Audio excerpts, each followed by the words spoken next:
ஹார்ட்டில் பிரச்சனை உள்ளவங்க, பக்கவாதம் பிரச்சனை உள்ளவங்க, கண் பார்வையில் பிரச்சனை உள்ளவங்க, கிட்னியில் பிரச்சனை இருக்கக்கூடியவங்க, ஃபேட்டி லிவர் பிரச்சனை உள்ளக்கூடியவங்க, ப்ரெஷருக்கு மாத்திரை சாப்பிடக்கூடியவங்க, கெட்ட கொலஸ்ட்ராலுக்கு மாத்திரை சாப்பிடக்கூடியவங்க, தைராய்டுக்கு மாத்திரை சாப்பிடக்கூடியவங்க, காலில் ஆறாத புண் இருக்கக்கூடியவங்க, நீங்க இன்னையிலிருந்து கண்டிப்பாக நீங்க சாப்பிடக்கூடிய மாத்திரைக்கு கூட இந்த காய்கறி, இந்த பீட்ரூட்டையும் நீங்க கண்டிப்பாக உங்க உணவுல சேர்க்கணும்.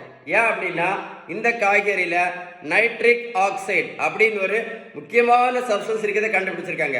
இந்த நைட்ரிக் ஆக்சைடு என்ன பண்ணுது அப்படின்னா, நம்ம இரத்த குழாய்கள் இருக்குல்ல, இரத்த குழாய்கள் சுருங்காமல் இருப்பதற்கு அதுக்கு பேர் வேசோ டைலேஷன் சொல்லுவாங்க, இருப்பதற்கு ரொம்ப ரொம்ப ரொம்ப பிரயோஜனம் கண்டுபிடிச்சிருக்காங்க.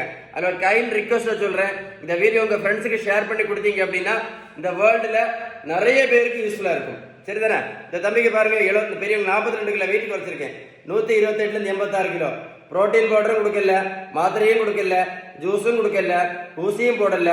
இந்த பெரியவங்களை போய் ரோட்ல போய் நாங்கள் ஓடக்கும் சொல்லல. நான் கொடுத்தது எல்லாமே என்னது, ஒன்லி பேலன்ஸ்டு டயட் மட்டும்தான், ஒன்லி பேலன்ஸ்டு டயட். நான் சொன்ன இன்ஃபர்மேஷன் உங்களுக்கு உண்மையிலே யூஸ்ஃபுல்லா இருந்தா கமெண்ட்ஸ்ல YES அப்படின்னு டைப் பண்ண மறந்துடாதுங்க.